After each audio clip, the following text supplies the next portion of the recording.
Okay. I did some edge of the seat beep work there, Brad. Yeah. What does that mean? Well, I started the recording at like 6 seconds to go. I usually try to start it at about 2 seconds to go so that you don't have to so that I'm the short one instead of the long one. Same. And I realized I had to stop it, delete the file that was there, the line that was there, and then restart it with like 2 seconds to go. And I got it with maybe half a second on the first beep. The hidden beep etiquette that emerges when you podcast remotely all the time. We're talking about the little, I think we refer to it internally as Beep 30. Yeah. Which is the tool that was built for us by Thrist. Is that how you say his username? I think that's right, Thrist. Yeah. On the Discord, which is the thing we use to sync our recordings together. Anyway, yes, I always hit the record button like right before the beep starts so that it's right at the beginning. And especially for if I'm not editing, even when I am editing the podcast, it's useful. But especially when I'm not, it's right there at the front. You don't have to look for it. No, you don't want to have to scroll a minute in and then find it. That's no good. But that said, I know exactly what the waveform of those beeps look like. It's like burned into my memory at this point. Oh yeah, it's the most important waveform I ever see. I was gonna ask you. I don't actually remember what I was gonna ask you now because we started talking about the beeps and I was like, there's a mosquito in my office that I've got to deal with. The prospective cold open topics discussed right before we started this were there's a mosquito in your office and you're down to 2 micro USB devices. Oh, right. The micro USB devices. So I have a perfectly good USB like PD2. Oh no. I see you holding it up right now. Pack. I see where this is going. I already am experiencing the pain of whether this is worth it or not. Yeah. It's great. It will charge like the entirety of anybody's phone in the house almost. I think Gina's big iPhone Max has a bigger battery than this, but like my daughter's mini and my older iPhone Max both will fully charge off of this thing. It's a micro USB charger. And there's literally on my charge station over here to the right, there's one yellow cord remaining that's for like the 3 micro USB charging devices. I have one thing that's, let's say, legal drug paraphernalia. That's micro USB. I see. It's like a flower vape. It's nothing weird. But I believe it. And then I have that I don't really use all that often, so it's not really an issue. And then I have this battery backup, and I have one other battery backup. But the other battery backup has both USB micro C and a micro charger, so it's fine. It gets to live. It can charge off either port. It has two ports for charging and 2 ports for draining. Oh, I thought typically the batteries only had 1 port that would charge. That's cool. Yeah, so it's from a weird time. It's from like right as the changeover was starting, but before like iOS devices had switched over. So what's the quandary? Is it whether to keep the micro only bat? I just saw the mosquito fly right across your face. It's making me crazy. You're fucked. Yeah. You're boned. I'm sorry to tell you. Everything's collapsing here, man. It's bad. What is the question whether to get rid of the micro only battery or? Yeah, the question is it like I generally on stuff like batteries, I try to keep them until either they get puffy and stop working or they stop working, right? Because like there's no downside to having a battery that's like 80% capacity or whatever. That is, well, I would say the same thing is true of a battery that is limited to micro USB. Let's say batteries are too useful as a backup. I mean, I don't know about you. We don't have that many power outages around here, although certainly more than we used to, but like it's just too useful to have extra batteries around. And even if you never use that one hands on, like even if that one is just a charge it once every 6 months and leave it in the drawer for emergencies, I still feel like that's not a good reason to get rid of something that's otherwise quite useful. Well, so the problem with this one is because it's the smallest, kind of crappiest one that's in service still. It's the one that when the kiddo is like, when I'm like, hey, did you charge your phone last night? And she's like, oh yeah, I got it. I'm good. I'm at 18%. And we're getting ready to go out of the house for 3 hours. Yep. I'm like, no, you need to take a battery backup and plug it into your phone in your bag. And she's like, oh, I don't want to do that. Has she ever actually taken a battery with her? Oh yeah. Okay. Yeah. Like when she goes to class or something and she has like 10% battery, it's always, Dad, can I borrow a battery? And I don't want to give her like the $100 big chunky one that'll do laptops and is good for like 4 or 5 phone charges. A, because it's heavy and big, and B, because it was kind of expensive. And it's like, that's like our disaster preparedness one, right? Like that's the one that I can take out. Like if we have a bad problem, the power's out for a week again, like it was in 2020 when the fires happened, I can take that one out. I can charge it off the car battery and then bring it back in to top up everybody's phones and stuff. So I feel bad getting rid of it. Yeah. I feel like it's wasteful. Sure. I kind of feel, well, you could give it away to somebody, or maybe I'm not going to give somebody a micro USB. Somebody might take it. I mean, all I mean is if you don't want to waste it, if you don't want to literally junk it, you could find somebody who would use it. If you want to feel like it's still being put to use. Maybe I should use it for like a project. Maybe I should get something that's like, I saw one of those e-ink kind of ambient display screens the other day. And one of the options for that was to hang a USB battery in it. And like, I bet that this battery would run that thing for like 4 months. Oh, yeah. As little power as it draws. My Kindle, I read my Kindle every night. Sometimes I usually only make it 10, 15 minutes before I fall asleep. But yeah, I haven't charged my Kindle in like 6 months or something. And I just noticed it was down to like 40% the other day. But still, that's like 6 months of Kindle usage. So yes. And that's with a backlight. So I think like a non-backlight e-ink screen would probably go forever. Do you put your Kindle on airplane mode? Sorry, yes, I should point out it's always in airplane mode unless I need to sync to it because the battery lasts so much longer. Gotcha. And also, this is a topic for another time, but Amazon has gotten incredibly aggressive about pushing auto updates to that thing. I almost always just read on my phone or my iPad now. Really? But I also like I tend to be like I find myself in places where I have like 10 minutes where I'm like waiting. It's not the classic example is, I have to have the oil changed. I'm sitting there waiting for the oil change to be done. But like, that's not really a problem with the electric car anymore. But yeah, like if I'm in a doctor's office or something, I always sync because I always want to have my latest location so I can just pick it up on the phone. Fair. I get it. The magic for me is also, I'm doing almost exclusively Libby these days. I don't think I've bought a book from Amazon in a year. It's actually, I know when the last time I bought a book from Amazon was. It was when they did the changeover on the DRM stuff, the DRM changeover. Because like I also have not bought it. I successfully ran whatever that little JavaScript applet was that pulled all my stuff off, which I have archived now, and I probably will never buy another book from them because of that. Also, shout out to Libby for cookbooks. I didn't realize this, but like San Francisco Public Library and San Mateo County Libraries both have really, really robust cookbook collections. So like when I was looking at the Tartine Bakery, the 4th edition of it, because I have the 2nd edition and the recipe I wanted isn't in that one. It's only in the 4th edition. It's like a $50 cookbook. And I was like, man, I'm gonna have to buy another. I don't want to have another $50 cookbook on my shelves. And then I was like, what about Libby? I searched Libby. It's there. Nobody had it checked out. They had like 8 copies of it.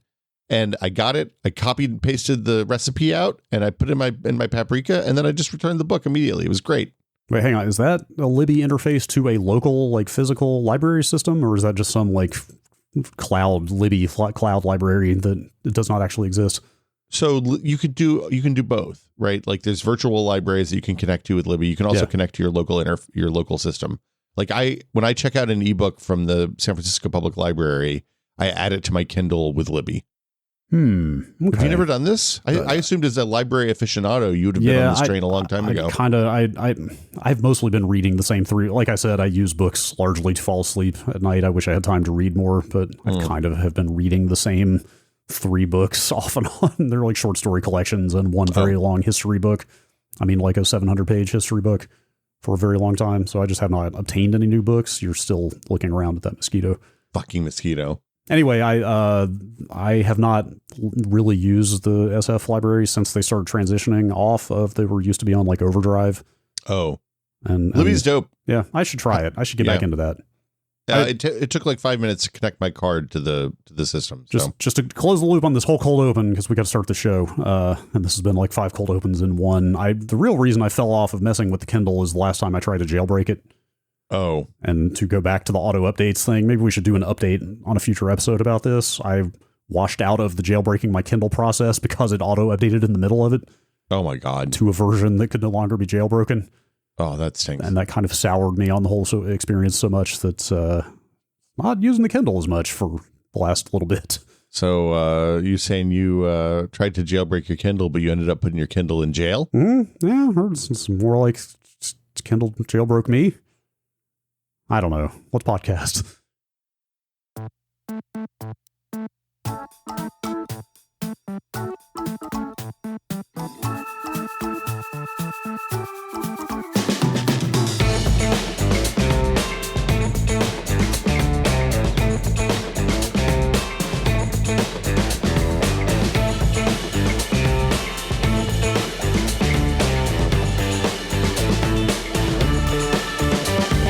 Welcome to Brad and Will Made a Tech Pod. I'm Will. I'm Brad.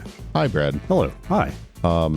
This week, we're doing something a little bit different. We haven't done this. We haven't talked about this in kind of a long time. Yeah. We also kind of talk about it a little bit all the time. Yes, you're not wrong, but this episode is, the genesis of this episode is by user request. That's true. We're gonna do kind of a, I guess this is our beginning of 2026 kind of homelab update. I have to confess, I don't love the term homelab. I mean, I don't hate it. Like it communicates the concept well. Actually, what I really don't like is having spent a lot of time on the TrueNAS forums in the past where people post gigantic SIGs of their like 3 massive servers with 96 hard drives each. Look, SIGs are always bad. And like the term just evokes like what's the concept I'm trying to say here? It's not a form of or function thing, but it's kind of analogous to that, of like a, well, what is the term for like amassing way more capability than you actually need, like way more overkill? Sure. I mean, sure. There's an arms race in the, like, if you go to r/homelab or one of those places where it's like somebody posts their 36-inch tall rack, a 24U rack, and then somebody else is like, hey, check this out. My work was throwing this out, and I got a 48U 12-foot tall. It's going to be 1,500 pounds when I put all the computers in it rack. Yep. And my 1 petabyte storage server. You know what it is? It's hot rodding.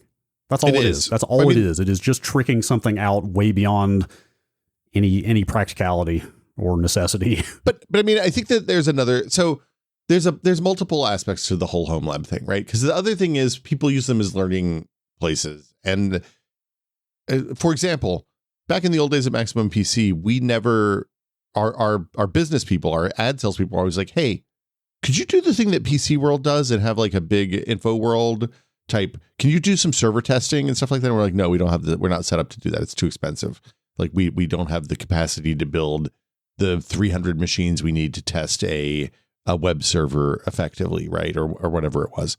And the HomeLab community has kind of used, I don't know, they're not special purpose, but like used computers and stuff like that, and come up with some best practices that let you do that kind of stuff and build that kind of expertise and build like, hey, I'm building a big giant web infrastructure or server infrastructure so that you have a place to practice that and test that and fool around with that as a personal person, which is cool. Totally. I mean, to be clear, people can do whatever they want with their money and time. B, if they're actually, making practical use of the thing they have built, even better. Yeah. But I just personally don't want to feel like I am building all this stuff out just to sit there and admire it. And like I try to make sure I'm actually making use of what I'm doing. Like, for example, I kind of overbought hard drives. Yeah. The year before last at Black Friday, I expanded my storage pool. Yeah. To the point that it's still sitting there half empty because at some point I finally realized, I may have bought too many hard drives at this point. But so to me, it's like the people who are the hot rodders, the people who just want to have like the biggest, baddest machine setup, right? And then there's the piracy aficionados. Uh-huh. They're running a whole stack of R's. See, so those people with petabyte storage volumes are actually using it for something. Yeah, the ethics of that something aside. It's like Steve from North Carolina wants to roll his own Netflix. Got it. I understand that. It's not for me, but I get it. And then there's the people that want to learn. There's like the people that are building stuff so they can get certifications or advance in their job or whatever, which is great. Love that. I guess that's kind of where I fall these days. I mean, I'm not trying to get certifications, but like I was going through some networking stuff in the network channel the other day, and people started talking about having done that stuff for their CCNA. Mm-hmm. It was a bunch of IPv6 stuff that I was poking around at, and it was just like, okay, I guess that's kind of what I use this stuff for. Is I just like learning. Well, and then there's also people who want to kind of get off of the public, like the corporate clouds, right? Okay, so that's there's also people me. who want to divest of Google. I think I fall in that category a little bit, or at least have an alternative to in case you decide you want to pull the plug entirely. Yep. And so so there's motivations. Yeah. That's what people are doing. Yeah. So real quick, this all started from James on the Discord adding me a question, which was, hey, can you run through your Linux NAS, like your Linux server software stack? Because I run TrueNAS. I'm speaking as James here. This is James saying I run TrueNAS, but I'm like kind of over it. I'm kind of thinking about moving to something else. And I'm enticed by this idea of just running a bare operating system and doing everything yourself, but I'm also kind of afraid or intimidated by it. Are you going to get it? No. He's leaning back. You got to stop asking me about it. It's an audio podcast. I know, but this is like... I know it's high drama. This is Action Cast. Yes, high drama is the term. It loves the lights. I'm going to go and tell you it loves my lights. It's a flying bug. Yeah. Of course it does. I need a bug assault. It's hard not to interject when you assume the pose. Your hands came up in the clapping formation as if you were about to get it, and I just couldn't help myself. All right. Anyway, James was basically asking, hey, can you step through like the software stack and how you've configured everything on your Linux box to be a NAS/server without the aid of an appliance-style operating system? And that was kind of the genesis of this episode, but we're going to kind of expand it out a little bit and just sort of do a quick homelab overview of everything. Yeah, well, I thought it was interesting to kind of do a reset because like longtime listeners will know that in a lot of ways this podcast started with us talking about home labs. We started talking about TrueNAS or FreeNAS back then. Sure. Yes, because this podcast started, I built my TrueNAS machine in April of 2018, and we started this in September of 19. Yeah, the origin for a lot of this was you and I were spending a lot of time on Discord talking to each other about server stuff. And finally we were like, I was like, hey, do you think CBS would let you do a podcast? You were like, I don't know. Let me ask. And then you asked, and then it took them a year to decide. And then we did a podcast. Yeah. And like you and Vinny were the people I knew running FreeNAS. Like that's the whole reason I got into that in the first place. I'd been running FreeNAS at that point for 5 or 7 years. I don't know, since I went from Windows Home Server to FreeNAS, as I recall. So, which became TrueNAS, to be clear. Yeah, the classic path. But anyway, the thing that's happened though is we've done like our stuff has evolved. You know, when we started this, I was running FreeNAS on a Broadwell E, like my old gaming machine, which was a Broadwell E 8-core machine that was like using 500 watts of power at idle with no hard drive spun up or something ridiculous. And our setups have evolved. Our hardware's evolved. The services we're running have evolved, and we haven't really talked about it as a whole in a long time. So rather than make people listen to 300 episodes and piece together the gradual evolution of what we're doing, we thought it was useful to like run down the stacks. And kind of talk about it. Yes. Should we start with my server? Yeah, we can start with your server. Since that was the question. You want to go server? You want to go one thing? You want to ping pong back and forth? I don't actually have a ton of other stuff, so I'm mostly just going to focus on my server. I will just like briefly run down the other boxes doing stuff in my house at the end of this, but I've talked about those enough recently that I feel like just touching on that should be fine. But there's a lot of meat to administrating this big Linux box. Yeah, the interesting thing is we've both taken different approaches because like you've gone with one monolithic server. I have a bunch of stuff spread out over a bunch of low power devices. Right. And you're a bit more appliance. Well, I think your kind of VM host is just a bare operating system. We'll get to it. Yeah. Okay. All right. My current server is an Alder Lake Core i5 12600K. I'll just briefly run down the specs here. I've got a very good deal on that i5, like very good. Or otherwise I probably would have gone for like an i3, something lower power.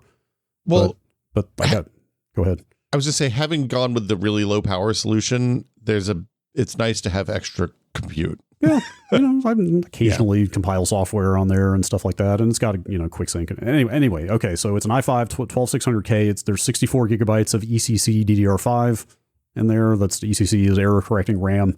I had to get an ASUS workstation board with a W680 chipset to get. But that was expensive. It was about $330, which is very cheap in that world. Okay. I wouldn't have gone for the ECC until ASUS rolled out that lower end workstation board. Is the reason I went for it. And the RAM was barely more expensive than regular RAM at the time. Also, this was 3 years ago when RAM was a commodity, like a dirt cheap. Yeah. Those were good days. Yeah, a ton of hard drives in there. I've talked about it before. There's 8 hard drives mirrored in the main pool. So there's only 4 drives worth of space, which comes out to 65 terabytes. Good God, total. Well, yes, I have been amassing Black Friday hard drive deals for a couple of years. And like I said, it's too much now because I don't actually need that much, it turns out. But anyway, there's also a couple NVMe drives in there that I use as scratch space. What do you mean scratch space? Like, kind of anything and everything. Like I record, like when I record videos in OBS of streams, or like when I record the Ramblecast, which I do a video of every week, like it records to that rather than the spinning drives, because no access time. I don't have to worry about like anything seizing up in the IO chain. And you're directly connected from your desktop PC to the NAS with like a high-speed connection. Yeah, I'm over this 40 gigabit connection to the NAS, so it's pretty robust for sending large amounts of data. Although frankly, even that amount of data could go over a 1 gigabit link pretty much. Well, just fine. You say that, but like, I find that OBS is really sensitive to network latency, so that like if the machine, for example, when I tried to run all of my OBS setup stuff off of the NAS, booting up OBS, sometimes it would just be weird because it would like the drives would be spinning up, or it would take a second to find a file or something, and it would completely it didn't like that in ways that caused unpredictable bugs. Sure. So yeah, I've never had an issue with it, but like I also use that scratch space. So those are 2 terabyte NVMe drives that are they're currently are mirrored, because I basically decided everything in this machine should be mirrored since I use it for work and other kind of critical stuff a lot, and I just don't ever want a drive failure to take anything down. Yeah, because there's not a lot on that mirrored volume, NVMe volume, that is super duper important. All those recordings are pretty important, but I have considered striping that volume, which would make it 4 terabytes, because striping is no redundancy versus anyway, 2 terabytes, still plenty of scratch space. What if you added a third NVMe and then did parity, so you could have both? Do that. Yeah, I could do that. Think about it. Now that you mention it. But I'll also use it for things like if I download like I downloaded a ton of PlayStation ISOs for a Mr. Stream a couple years ago, a ton of them. And it's nice to have an extra high-speed drive in there to, like, for example, like if I downloaded, let's say, like a couple terabytes of disk ISOs, reading those and writing them to because they're all compressed. They're all like 7-zipped or whatever. Reading and writing those to decompress them on the same drives is pretty slow. Being able to have an intermediary drive in between. Go from one drive to another. It's way faster to have that extra drive space in there. So anyway, that kind of stuff I all do on my desktop because of that. Like it's too slow going across the gigabit to the network. Lastly, 2 cheapo $20 SATA SSDs in there that are mirrored as the operating system volume. Okay.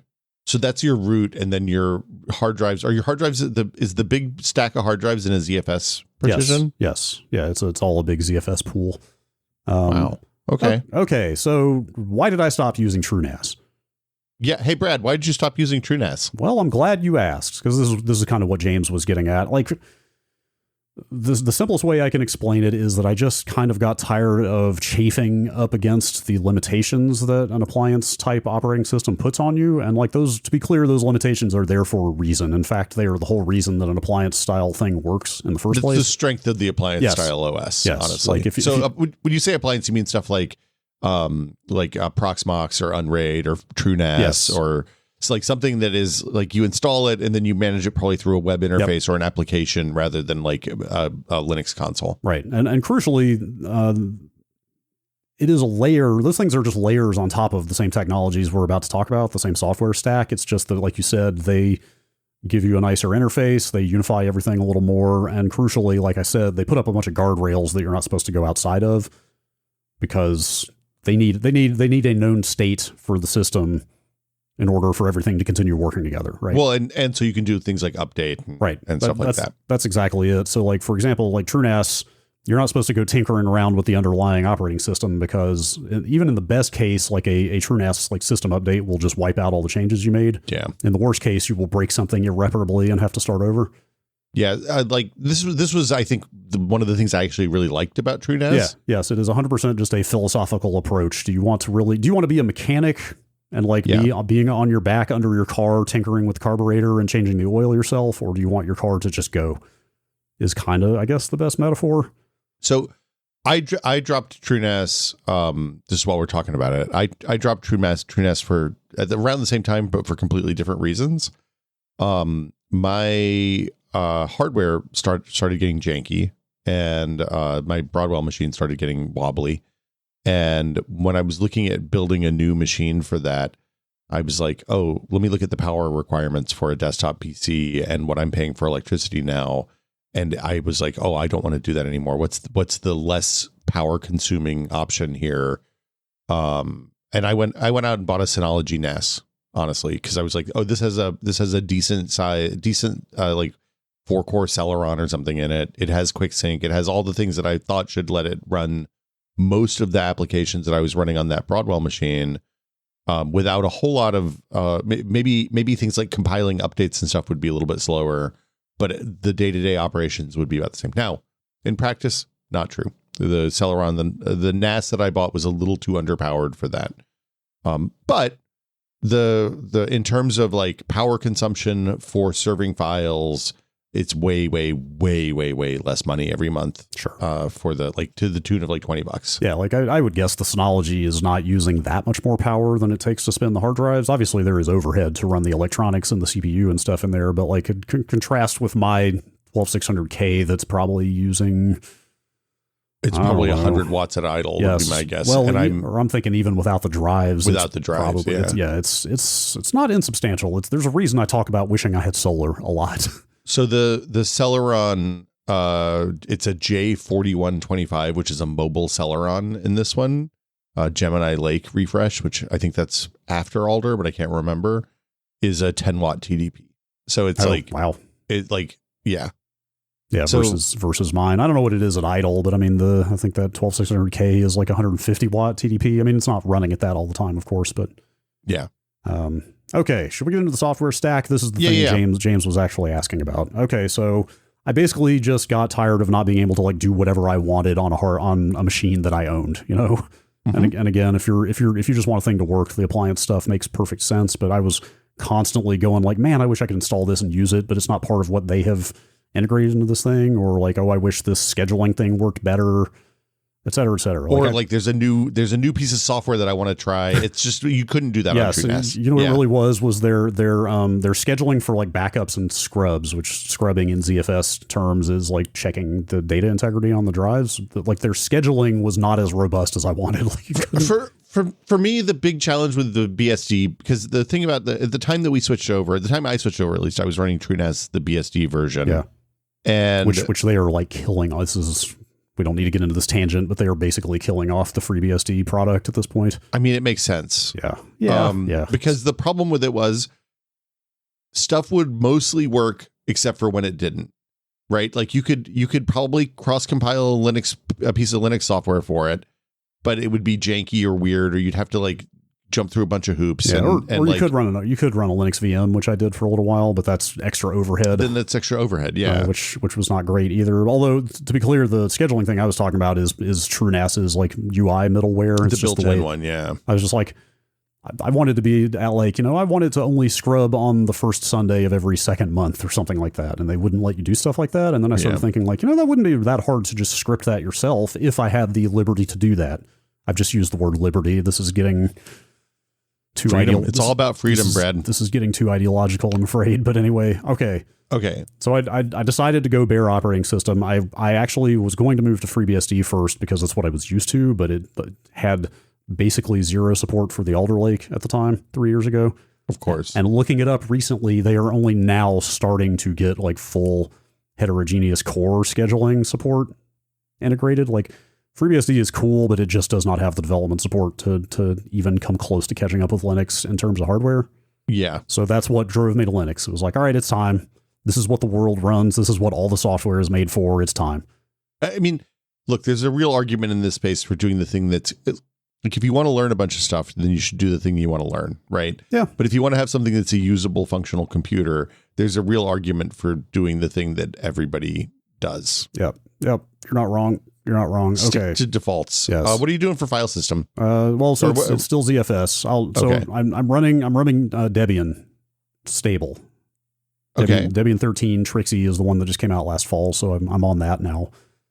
I picked Debian because it's stable. It says it's stable right there in the name, but like it is, it is known to be the most like boring, slow, doesn't update often, and everything is supposed to work together properly and tested well distro out there pretty much. I think in this case that's a strength, not a weakness. Yes. So I am very much in the camp of wanting a server to be boring and stable and reliable. That said, I've been through this is my third Debian, I guess, since I made this move. And like every version of Debian, there's at least one major package that they don't have packaged or is way out of date that I really wish I had access to and don't. So there are trade-offs with everything, of course. I could move to a more aggressive distro. I just have not. Yeah, so I am still using ZFS because that's what I was used to from TrueNAS. ZFS is the big enterprise, checksumming file system that prioritizes data integrity and stuff like that. We don't need to get too deep into that for the moment. But so you can install ZFS straight from Debian repos. That's not a problem. You do have to agree to, hey, this license is not GPL. Are you okay with that? But that's fine. Why did you say that you installed ZFS on the root? So yes, I somewhat controversially in the Linux channel on our Discord, I am even running ZFS as the file system for the root volume. I don't know about that, Brad. That requires a lot of jumping through hoops. Probably that seems like a pain in the butt. That's probably outside the scope of this episode, frankly. Yeah, I mean, I get. So the benefit of ZFS is it's similar. It's a journaling file system. You can roll stuff back. You can, if you or its copy on write is actually the term for what it does. So actually, maybe to put it in terms that say like dual boot diaries listeners might understand, ButterFS was kind of made in the spirit of ZFS. ZFS came out of Sun like 20 years ago before Sun got gobbled up by Oracle. ButterFS is very much doing the same type of stuff that ZFS started. Like in terms of snapshots and checksumming and volumes and stuff, sub-volumes and stuff like that. Logical volume management, the whole thing. Bcachefs, which we've talked about, is also very much trying to implement a similar feature set to ZFS. It kind of abstracts out a lot of file system stuff so that you can do things like roll back to previous versions of files or roll back to a previous state of the entire file system, stuff like that for people who don't know about this. It's also, and again, a little out of scope here, it is an entirely vertically integrated file system and volume management tool. I don't know what that means. Well, so as opposed to traditional file systems where you need a RAID management layer underneath the file system layer. Oh, right. These copy on write file systems do everything. They handle all the partitioning, all of the volume, the physical volume management, and the file system stuff on top of that. And the distribution of data across the physical disks. Right. Yes. So you can do things like just have a bunch of different size disks jammed into your ZFS pool and they work theoretically. Yes. There's management there. I mean, so this is one of the things James was asking about because this is one of the things that TrueNAS both abstracts for you and also makes relatively friendly with the web UI. In fairness, Unraid and Proxmox. Unraid also does this. Proxmox, I think, doesn't. Unraid got ZFS fairly recently in the last couple of years, I think. Proxmox, I believe, does have ZFS support of some kind. I'm not an expert on that stuff. But yes, to address the point, I have had to learn a lot about the ZFS command line toolchain. I mean, a lot. Perhaps more than I shouldn't say more than I ever wanted to know because I love knowing this stuff. It's kind of the whole reason I'm here. Yeah. But yes, you will spend a lot of time understanding how this stuff. I mean, it's cool if you enjoy this stuff because I think that the tooling around ZFS that's provided at the command line is incredibly elegant and does some really cool stuff. But it is a lot of learning. See, I looked at this. I looked at the work you were doing on this, and I was like, I'm going to go buy a thing that I can configure with a web interface. Yeah, totally valid. Yeah. You have to be down for this as a hobby if you're going to go this route. Running that root volume on ZFS required me to basically do a manual install of Debian.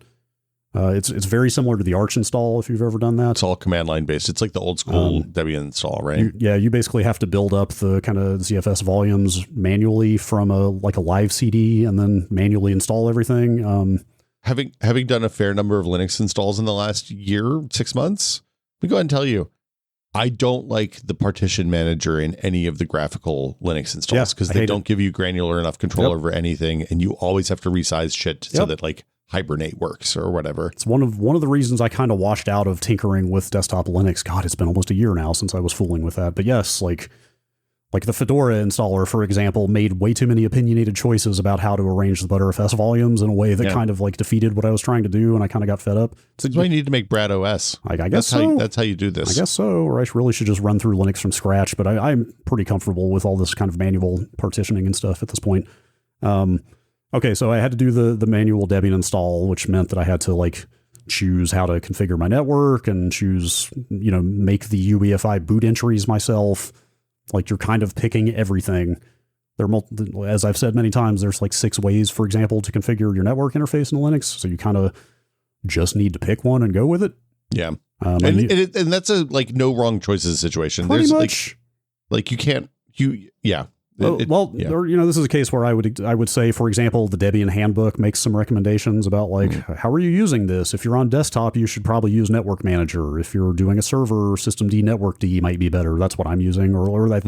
In that case, I think they describe it as the modern headless network configuration. So some people really don't like systemd stuff, Brad. I don't know if you know that, but that's a different topic for a different day. I think it is. Okay. And then, like I said, I'd have to maintain the boot entries myself. We've talked about it before. I use a ZFS specific bootloader that maintains compatibility to make sure that Are you doing secure boot there too, or yes, do you not? Yes, I am doing secure boot there, which means that I have to. So I generated my own secure boot keys that I enrolled into the UEFI, and I have to sign. It's called ZFS boot menu is the bootloader I'm using, and yes, I have to sign every new version of that to make sure. Do you do that manually, or do you have hooks that do that when a new kernel gets pulled down? ZFS boot menu, I do that manually. Oh God! But I set up DKMS, which is the. Here we go again. Did you know there are multiple subsystems in Linux for building kernel modules? Of course there are. There's DKMS, which like Debian uses, I think Arch uses, but then there's AK mods, which is used by the Red Hat style distros.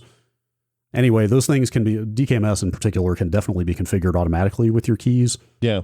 So anytime it builds a new ZFS module, for example, I have it set up to just sign it with my key automatically, and that's fine. I don't have to touch any of that stuff. But the thing I was going to say real quick, and I'm making it more complicated on myself by running ZFS root, to be clear. But yeah, because like theoretically, if you had installed on like a ButterFS or X3 or something, you'd just you'd set up the machine, do all this stuff, and then you'd flip on the ZFS side. You wouldn't have to do any of this business. I could totally be doing like an MD RAID and Ext4 setup for my boot volume, which is still mirrored and redundant, but using like stuff that's in the kernel and not have to worry about it. If you were doing this again, would you do that, or would you do the ZFS thing? I've thought about moving to it. The reason I cloned to ZFS is because I'm already using it to manage all the other volumes in this system, and I kind of just wanted to keep it all to one style of drive management for everything. But I have thought about doing that before, and that's why I was so bummed that Bcache FS got pulled out of the Linux kernel recently. Because I was thinking maybe one day I'll move my boot volume to that, because that is in the kernel, but now it's not. Scene drama. Yes, kind of. Yes, that's definitely some scene drama. To give a very quick illustration of how this can get complicated, because ZFS is outside of the kernel, they have to track kernel versions, meaning like every version of ZFS they put out is compatible with only a range of kernels, typically up to the newest kernel, because they are pretty good about staying up to date. But occasionally a Linux kernel will ship before ZFS is ready to be compatible with it. So it is possible, and this has happened to me before, it is possible to update your kernel beyond the point where the kernel can work with the file system you've got your operating system on. So then how do you fix that? You boot off of a thumb drive and chroot into your system and roll change back to a snapshot. The old kernel? Okay. Is typically how I've done it. Now, do you have snapshots set up for your ZFS snapshots set up that are integrated with your bootloader, so you can just change back to the previous one? So I think maybe that's a good way to focus this down so I don't ramble forever here, is to kind of go through the things TrueNAS does for you and sort of talk about my equivalent. Yeah, because the nice thing about TrueNAS is if you had a bad update, you literally on the boot menu could just pull down the last like 5 states of the machine, however many snapshots you had, and roll back to how it was yesterday. Yes, that's one of the things TrueNAS manages for you very well, is doing auto snapshots. You do have to tell it to do that for some drives, but like the system drive in TrueNAS, it just does snapshots every time you update. But yes, that's one of the things I had set up on TrueNAS, was just having it snapshot my every pool in the system gets a snapshot every hour, every day, every week, etc. And there's policy for how often to call those. Those don't use any extra space, to be clear. That's kind of how copy on write file systems work. Anyway, I'm using a tool called Sanoid, Sanoid, which has been around for quite a while. It was written by Jim Salter, who is a sometime contributor to Ars Technica. I don't know if he still writes for them or not. I don't know. I've always tried to avoid the Noid. That's my understanding. But it seems like you've embraced the Noid. Yes. Anyway, Sanoid is the most robust tool I've seen out there for ZFS auto snapshots. It's command line only. It is packaged for some distros, but I just went and installed the deb. In fact, I think you build your own deb from the GitHub repo and then install that. Does it, and it triggers a snapshot anytime, like you pull a package down from the Debian repository or something? Yeah. And it's all policy driven. It's probably worth noting here in my setup or a setup like this, unless you set up some kind of web UI, you were just configuring everything from a terminal in text files and config files. But yes, it's policy driven where you can tell it like snapshot this pool every hour, keep 48 hourly snapshots, et cetera, by pool. You can configure that stuff. Sanoid has an optional subcomponent called syncoid. Oh. SYNC, syncoid. Okay. For replicating the snapshots that it's auto snapshotting to other volumes. Oh, across the network or whatever. Or locally. Or locally, it'll basically use any path over SSH or locally, so you could have like USB drives plugged in to replicate to if you wanted to. Or in my case, I swear to God, I'm going to finish setting this up one day. It's the Raspberry Pi down the hall with the 4 drive enclosure bolted to it. I'm going to say, like, that's one of the things that was one of the appealing features for me on ZFS when I first started down this path, is that I could, like, set up another machine that's plugged into, at the time, the tested office, right? And I just have an offsite backup of my stuff that happens automatically. Yes. Now, I don't bother with that anymore. Yeah, I mean, like all of this, it is a lot of work. But the workflow that I'm trying to achieve here is I never think about any of this stuff once it's set up. I just use the server as is. I put things on there, like podcast recordings go to it, whatever. At night, I've got it, or theoretically, I will have it set up so that every night it just syncs whatever that day's additions or changes are to the volume down the hall. And I basically never touch any of it unless I need a backup, right? That's the goal anyway. I've also got the snapshots on the NAS set up as what used to be called shadow copies in Windows. I think they've changed the name. Shadow volume copies is what we used to call them. Maybe that's it. Effectively, I can get properties on any network-mounted folder, and it'll show me a previous versions list, and I can just roll back to... That actually saved my ass a couple weeks ago when I deleted some old Ramblecast recordings to clear space, and then that one is on a 6-hour call schedule. So 2 hours after I deleted them, thankfully, I realized I needed something from one of those old recordings, and I was able to go into the previous version through the Windows File Explorer and pull that file out before it truly got eradicated. That's good. And now, how am I sharing these things to Windows? I was going to say, what services are you running on this? That's the big question. So I'll kind of keep going down the line here. Samba SMB is what I'm using to share the volumes on this thing over the network. There are other options. There's NFS, which is a more traditionally Unixy way to share. So NFS is, I use NFS for Linux to Linux talking, but not so much for Windows to Linux talking. That's exactly why, is that Windows support for NFS is very rudimentary. Yes, bad. It's garbage. Bad is it? Sure. That's a fine way to describe it. Well, so the nice thing about NFS is it preserves permissions, and it lets you map a user on one machine to a user on another machine, or use Active Directory or something like that to talk across both of them, or not Active Directory, but a shared source of truth for which user is which user. Yeah, in a more natively Unixy way, right? You can do that stuff with Samba as well, but it's much more fiddly and arcane, I find. With Samba, you usually crush down the permissions to be the least common denominator that everybody needs to be able to do the thing you want to do. Yeah, it's kind of a mess. Anyway, not a lot to say about Samba. I was using Samba or SMB in TrueNAS as well. And again, I do it because Windows is good with it. Mac OS is also good with it, so I can mount those volumes from my MacBook as well. It's funny. I often use AFP on my Linux machines to talk to the NAS when I'm on desktop, because for whatever reason, Nautilus and all the file managers that I've used in desktop Linux almost always see the AFP shares on my Synology NAS before they see the SMB shares. Interesting. So I don't know why that is. It's just a weird side effect of opening up the network browser and being oh, okay, so there's two things here. It's the same machine both, but this one always pops up faster, so I use that.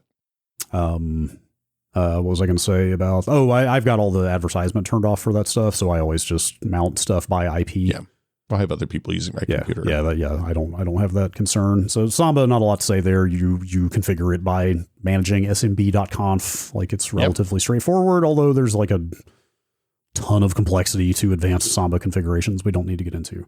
Yep. Okay. services and containerization. Yeah. Is like probably the thing that I started to say probably the thing that was the most problematic on TrueNAS. I don't think that's quite true, but it was the thing that on BSD you only had jails for. Well, and then they also had plugins, but plugins were a little fraught. Yeah, I never even touched the plugin stuff because people were like, oh, their Plex plugin is super outdated or doesn't work right or blah, blah, blah. So, yeah, the bigger problem with the plugins was that they would always have some sort of weird limitation. So if you were doing something that was like that had relatively low overhead and relatively low interconnection with other services, it was usually fine. But anytime you wanted to do anything that went beyond like the default, then it was a problem. Like, for example, the Plex plugin was great. Figuring out how to get your Plex database out of that Plex plugin. The Plex database contains like the list of movies, the number of times they've been watched, the users that are allowed to attach to your server, all that kind of stuff. And a giant cache of all the like the art and the art that gets displayed in Plex around each movie or TV show. Figuring out how to get that data out of the Plex plugin on FreeNAS was a nightmare. I bet, man. Yeah. I mean, it's not easy to get it out of a manual install of Plex. No, it sucks. Like if you've ever migrated Plex from one operating system to another, like their support page for doing so is like 20 steps long. Yeah. And you have to be kind of careful about it. Have you done it? Yeah, I've done it 3 times. It sucks every time. They are very specific about like, okay, like before you log into the Plex on the new machine, you have to log out of the one on the old machine. Make sure you don't clear the trash on that one though. Copy these files over, like do this. Like it's weirdly sort of fragile, it feels like. So I have that set up now so that my Plex database is just as a folder, a network share on the NAS. And when I connect to it, I have to reverse engineer how I did that every single time because it's a huge pain in the butt. It sure is. Okay, so my understanding is since TrueNAS has moved to Linux, I mean, obviously kind of like me moving to bare Linux, that has given TrueNAS users like way more options for the types of sort of containers and plugins they can use. Are they still using jails? Well, no, not on Linux. That's a big topic. Okay. So for folks who don't know, jails basically, the short version of what a BSD jail is. We've talked about these before. It's really cool. It's my favorite thing about BSD. It's the reason I used TrueNAS for such a long time. It basically lets you spin up what looks like a virtual machine on your network. That's essentially, it has its own IP address, so you can give it its own like DNS entries, stuff like that. And it takes the system files from your main OS and lets you use them as if they were in a virtual machine without the overhead of a virtual machine. Yep. Is kind of the short version. Yeah. So the reason for that is because they're running on the same kernel as the rest of the machine is, so they don't use extra memory, or there's you're not siloing resources off to them that only they can access. That's the big one, is that it's not like running a virtual machine where you say, oh, okay, I have 8 cores total on this machine. I'm going to devote 2 cores entirely to this VM, and then the main OS won't be able to use them anymore. Yeah. It let you resource share much more effectively. It's a trade-off of lower resource overhead for less security, because a VM is much more sandboxed and is much more impenetrable than It also means that you can access the file system a little bit easier. Yeah. So you'd say, okay, I want these subvolumes of your ZFS array to be accessed by the jails.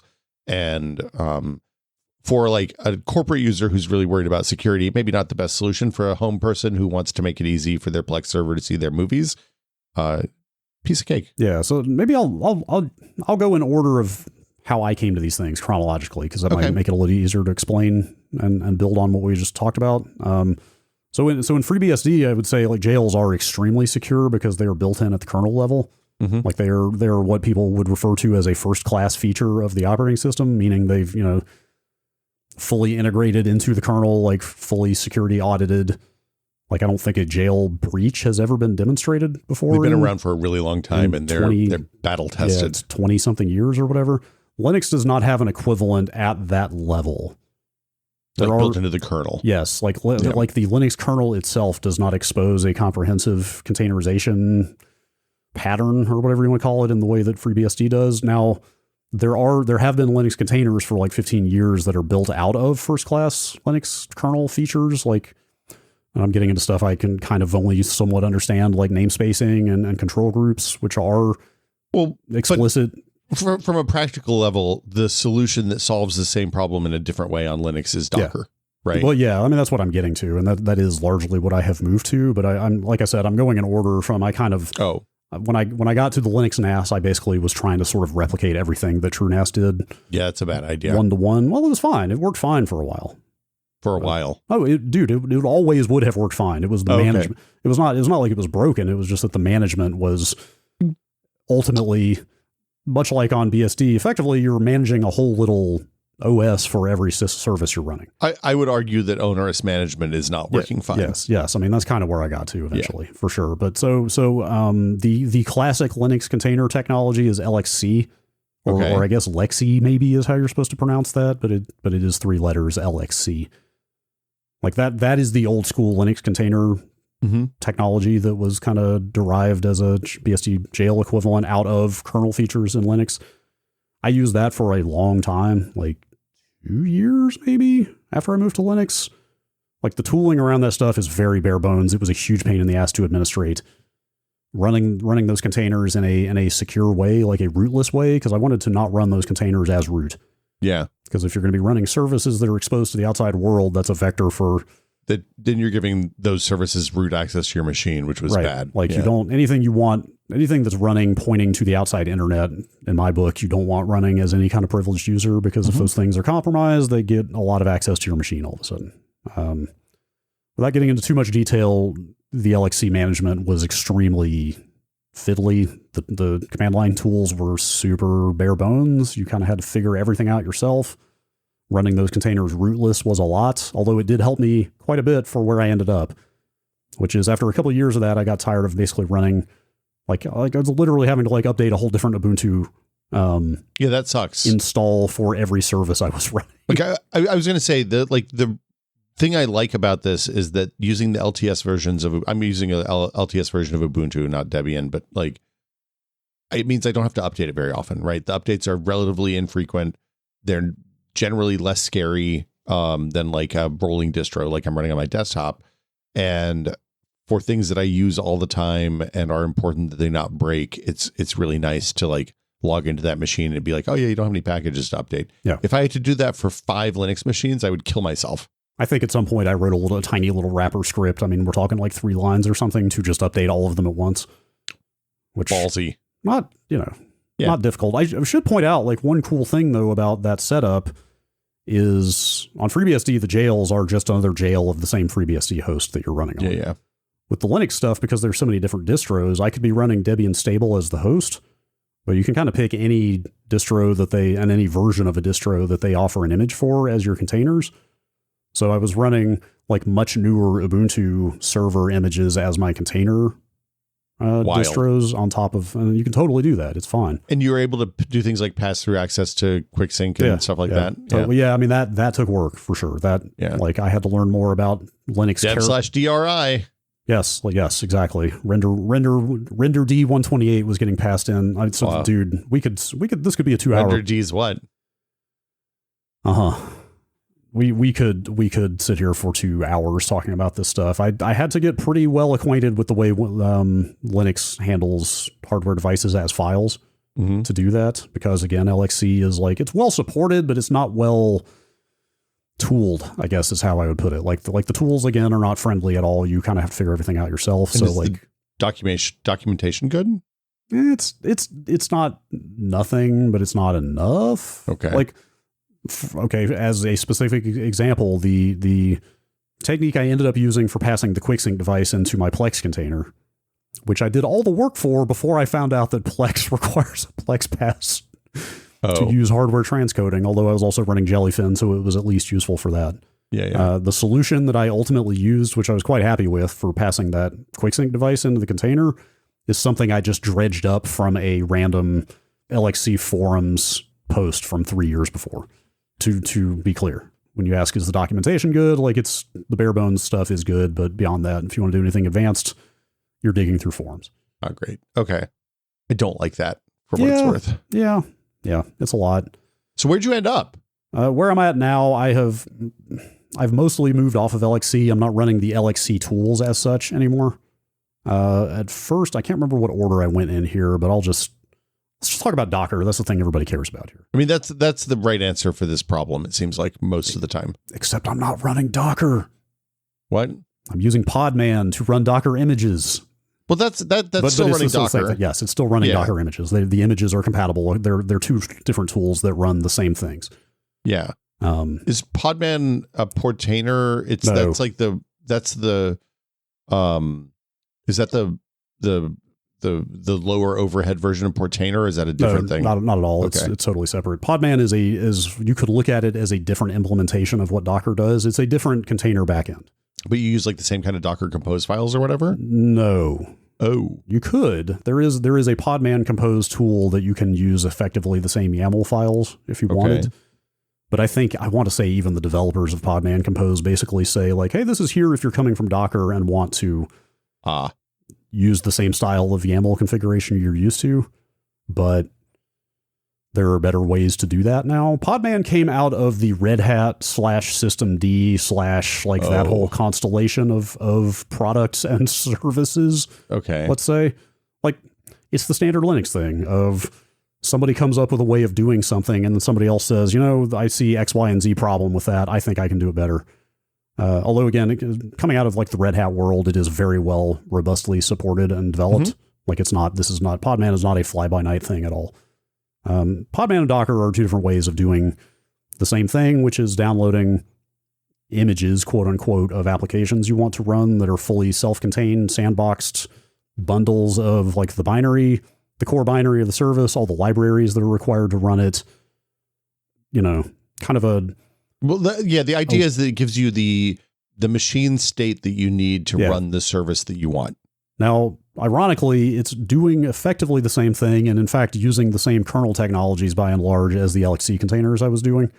It's just a friendlier interface on top of them? Well, no, what it is, it's just bundling up only exactly what that application needs to run, unless it's a poorly made image and somebody puts way too much stuff in there. But by and large, like well-authored images, and people on the Linux channel on our server are definitely going to scream at me at some point in this conversation, but that's fine. My understanding of it in the little bit I've looked at how you build up Docker images is like you really only want to put exactly as much as you need for the image to work and nothing more in there. Yeah, that's right.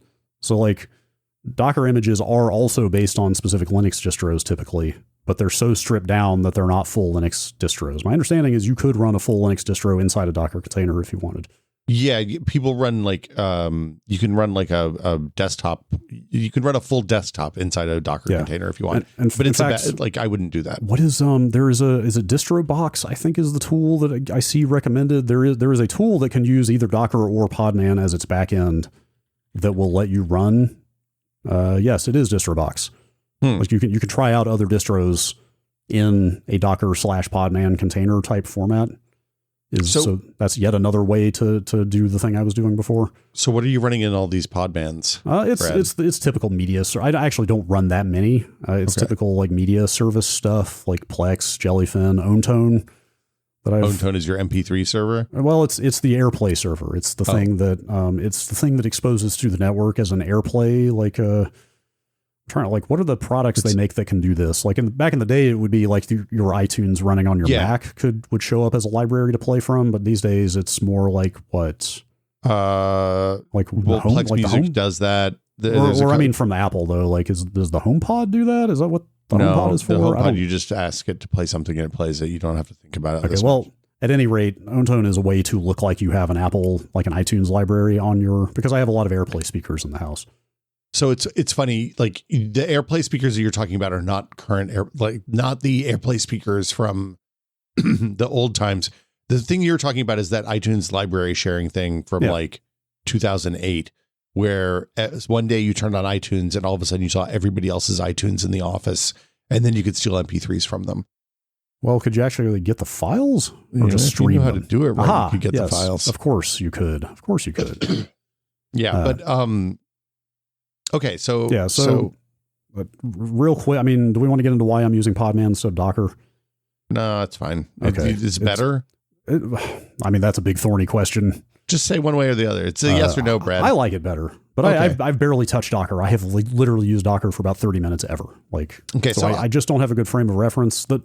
My understanding is the reason Podman came to be is because the people who made Podman, again, people in that Reddit, or not Reddit, Jesus. Red Hat. My brain is so poisoned. The Red Hat, like systemd kind of world, looked at Docker and felt Docker was not taking it seriously enough to let you run containers not as root. Because again, like we said, running services as root is dodgy from a security perspective. Questioning a lot of my choices right now, just for the record. Well, Docker has since, my understanding, finally belatedly got around to more or less fixing that problem. But I think I'm really speaking out of turn here. I think out of the box, it's still probably running everything as root unless you go out of your way to change that. But I don't quote me on that. I don't know about that. I don't actually pay attention to that usually.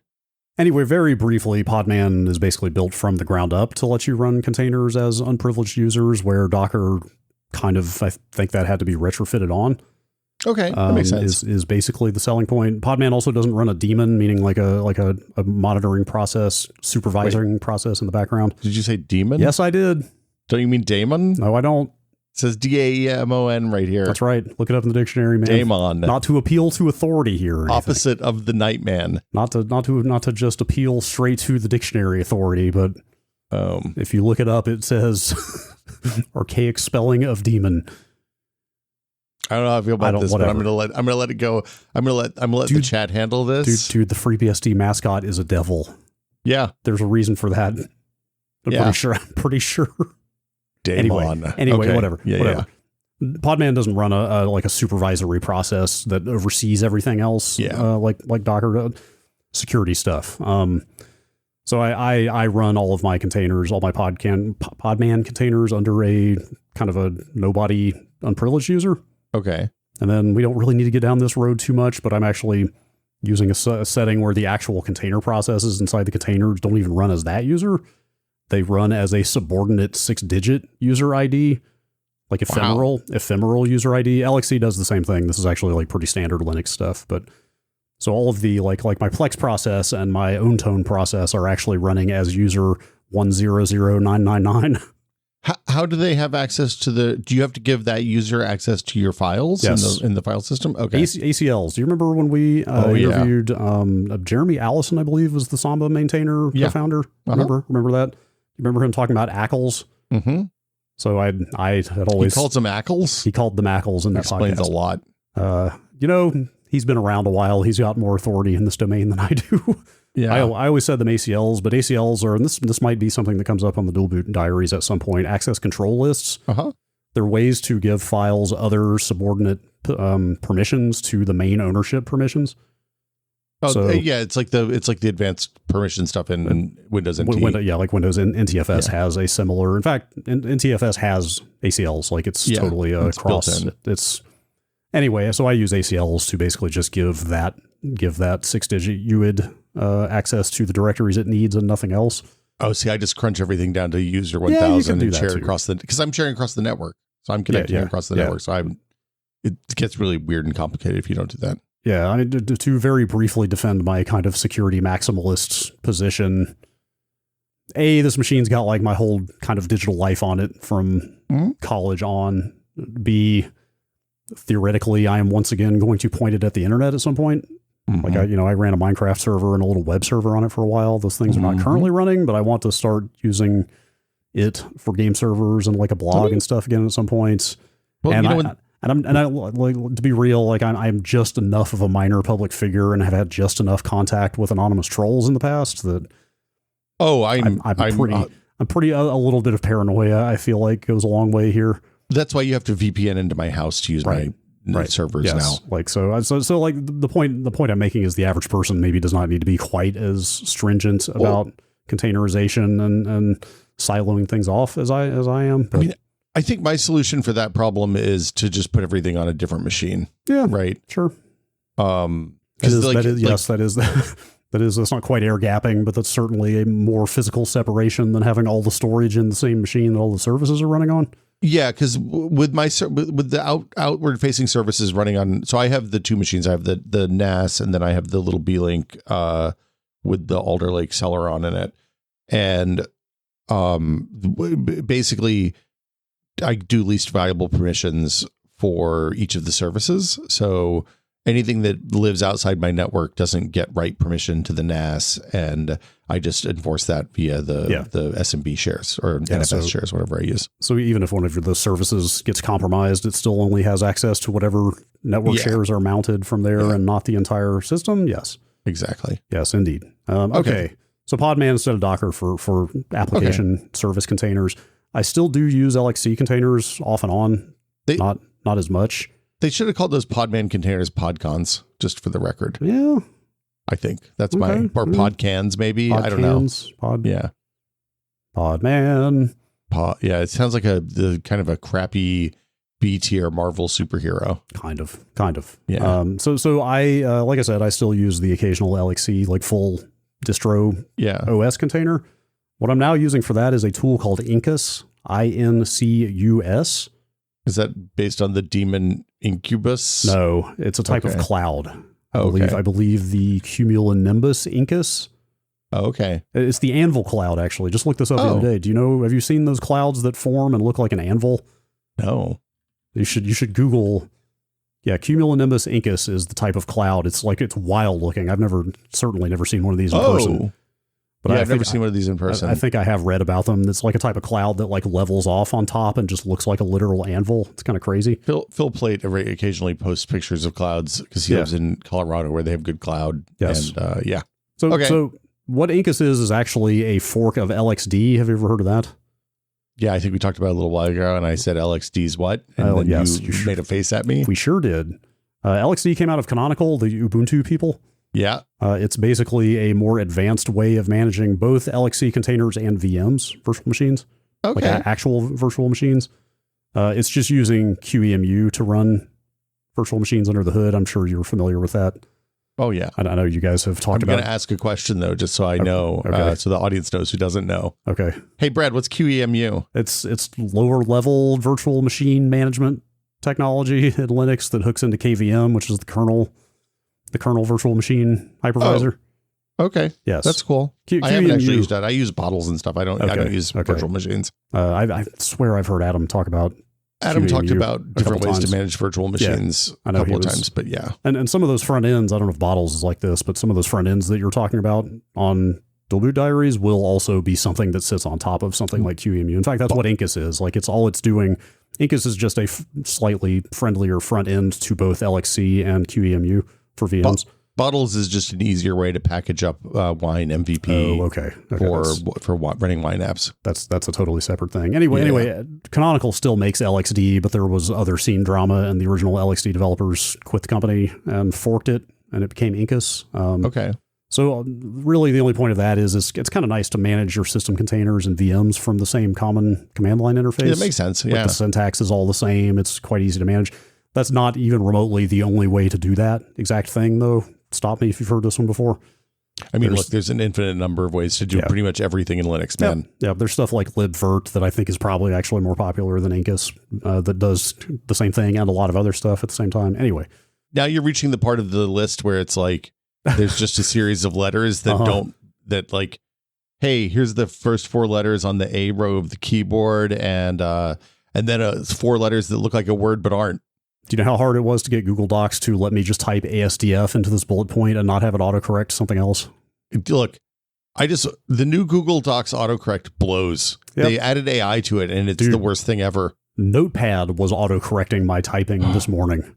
I had to dig into the settings for that and turn that off. What are they doing? I'm increasingly on maybe I should just go back to one of the simple note clones or like an Obsidian branch or one of those. We should do, I installed the Obsidian app. I have not spent a lot of time on that, but I want to start, I need to get off of Simple Note and want to start syncing text files to something I control. And so I need to put some time into self-hosting or putting it in my VPS or something. The problem is I've been using Notion now for 3 years, and the wiki structure of that it turns out really good for complex branching, many faceted notes I like to make. Yeah. And Obsidian just can't code. Yeah, Obsidian's always one layer. It sucks. That's like a proprietary Notion feature, right? Pretty much. Or you can't just port that to some other application, right? I'm sure you could, but I'm sure somebody's done it, but it's not in mainline Obsidian for sure. Sure. Okay. So very briefly here, I use a tool called ASDF,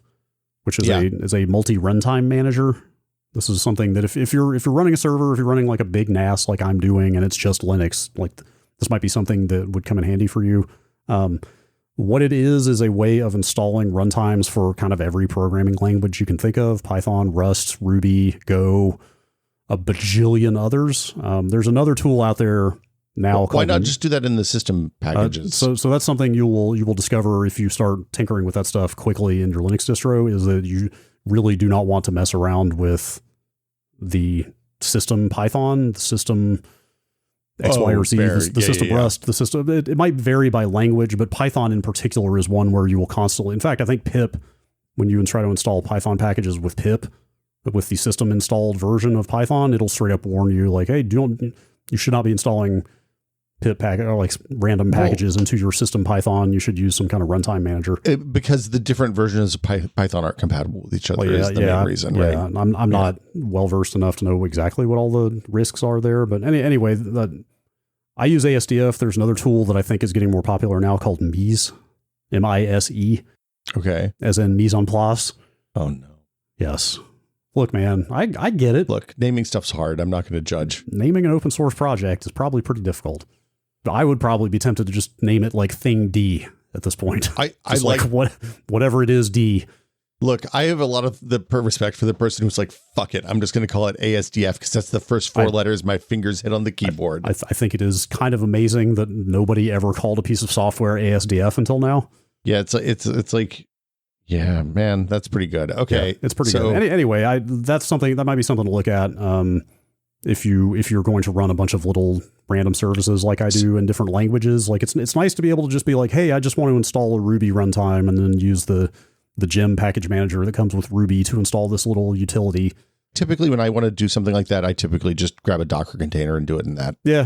Because that handles the business for me. The benefit of using Docker, I think, over I don't know what the kind of like how many people are building packages for Podman, but like you go to Docker. No, so actually Podman images are the same as Docker images. There's no distinction there in terms of creating. You don't make a Docker image and a Podman image. I probably should have specified that. Podman is actually command line compatible, where they, especially when it was new, they were just straight up like, you can just alias Podman to Docker if you want and keep running the same Docker commands you've been running. It uses the same images, runs the same commands. It's just a different backend, but in terms of the user experience, pretty much the same thing.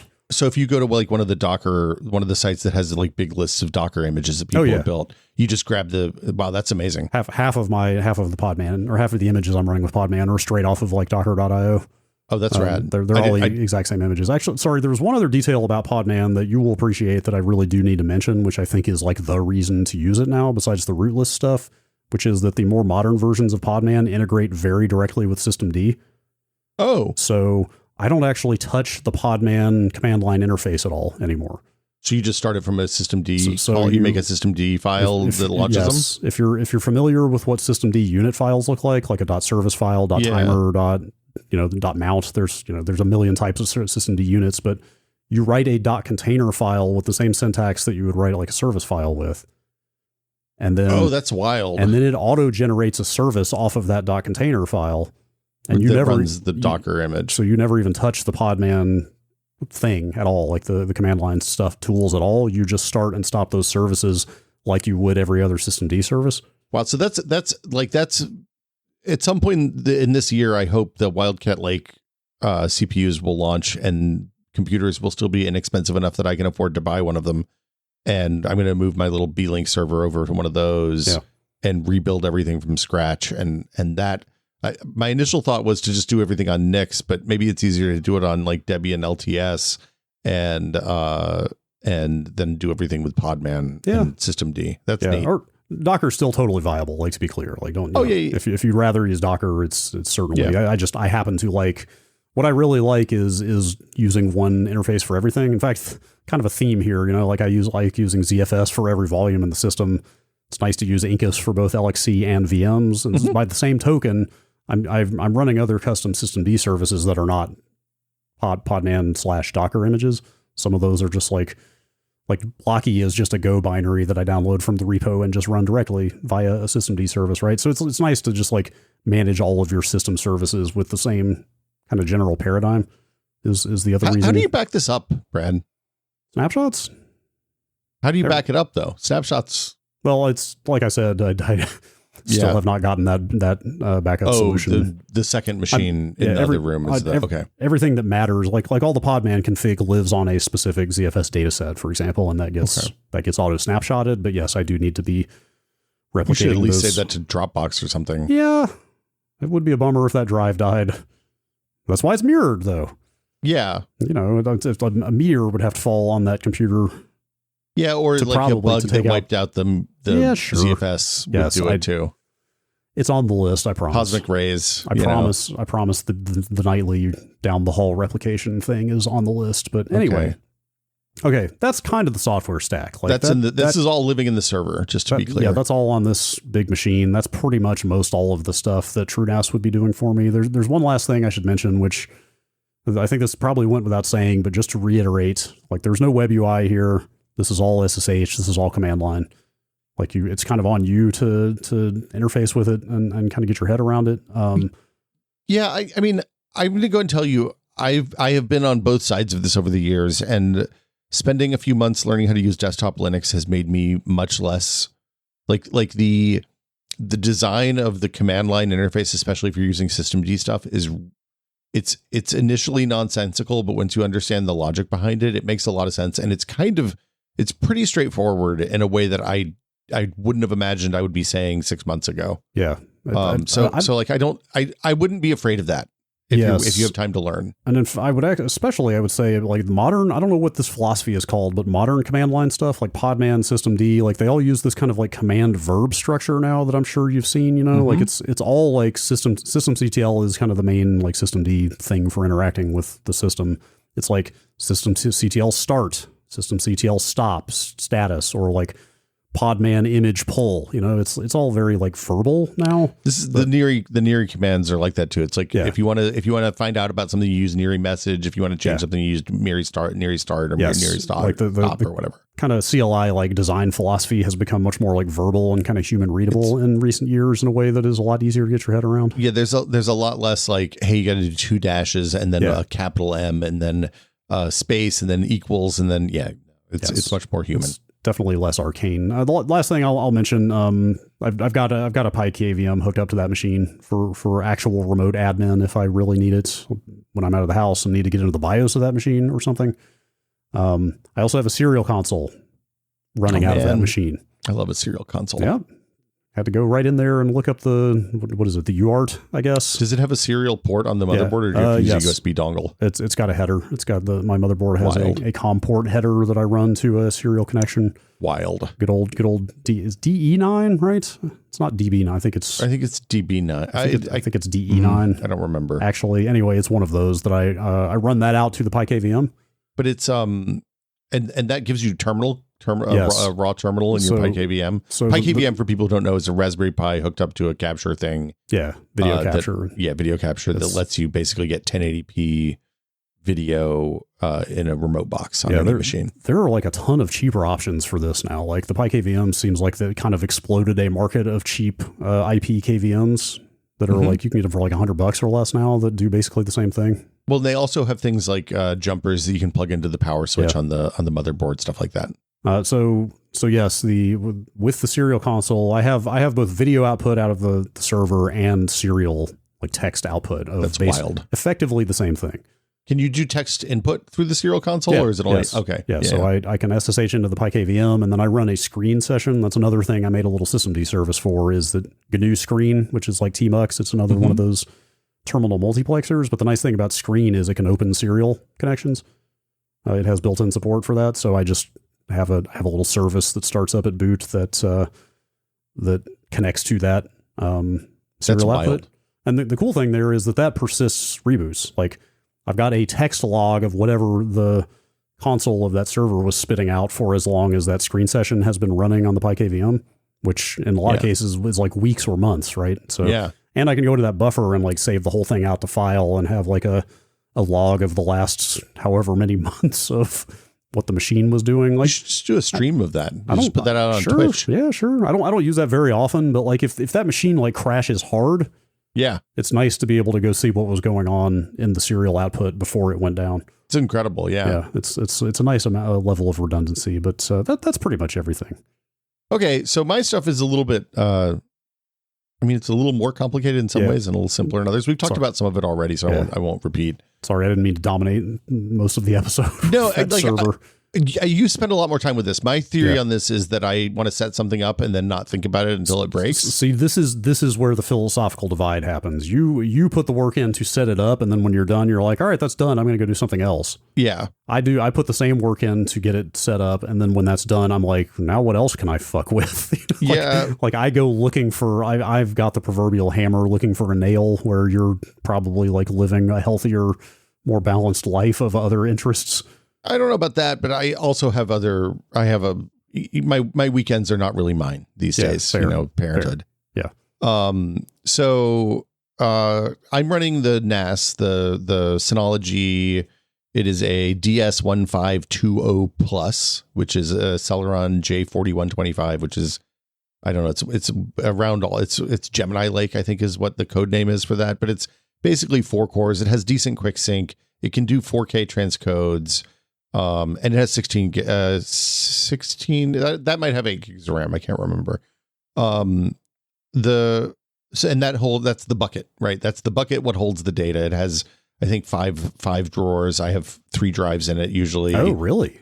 Yeah. Don't have all the bays filled. Interesting. Look, man, electricity not cheap, and each of those drives costs money. The thing that happened is I was looking at what drives cost today, and for what I paid for those, I think 10 or 12 gig drives, I could get like 20 gig drives now. So yeah. Drives do get cheaper pretty quickly over time. What are you running? Like a parity, like one parity setup? Butter FS with 1 parity. Yeah. On the Synology, you can do Butter. Oh, I didn't know you could. I thought Synology, you had to use like they used to have their own thing. They switched to Butter around the time I bought this device. I didn't know that. I bought this particular model because it was one of the ones that they were like, oh yeah, you can use Butter FS on this. Oh, okay. So basically I run heavy stuff on the B-Link. The B-Link is a Intel N5105, which is one of the low power Lake chips. It's about 5 watts at idle on that thing, which is Jasper nice. Lake. Jasper Lake. Yeah. That's a Jasper Lake. Interesting. It's a low power for always on. Now, the bad thing about that particular CPU is that it's starting to reach end of support in most distros for the transcode stuff. So I'll have to either grab back ports from the repos for the transcoding to work, or just stay on the LTS version a little bit longer than I maybe would naturally. You know what you can do, and I have run into this before, if the distro you're on stops shipping the firmware files, like the .bin files that you need to make the QuickSync device keep working, you can actually just go to the kernel tree. What? Like the kernel.org tree. You can go to kernel.org and find the right .bin firmware files for the QuickSync on that thing. You can literally just copy those into the relevant directory. And it just works. And the kernel will just find them and load them. Or I think you have to do like a mod probe setting. You have to like tell it to load them or something. But I could also use an older version of the kernel, right? Yeah. Theoretically. Yes. But I think you're better off just using the stock kernel and just telling it, hey, here's these firmware files. So you can wild. You can totally, it's weird. The time I did that, it felt wrong. I was like, I feel like I'm messing with things I shouldn't be touching here. Realistically, given the timing on the Wildcat Lake stuff, and I'm probably just going to not update this machine into an OS that doesn't support the hardware transcode on it. Oh, I hope that stuff comes out soon. It would be nice. So yeah, my strategy is to keep everything lives in Docker. So on the B-Link, everything lives in Docker. On the Synology, everything is it's a little bit more of a mess. I do have a big 20 gig external drive that I sometimes plug into the Synology when I think about it, to do like a backup of config and like the important volumes in there. So the stuff that I want to make sure I don't lose. So wait, is the Synology running any services at all, or is it just storage? The Synology has a couple of really light things, like my Ubiquity console runs on the Synology because that's super light. I want to say I have a couple other small things, but nothing like I wouldn't run a game server on it, because when I tried that, it made the entire thing slow as hell. Yep. I don't.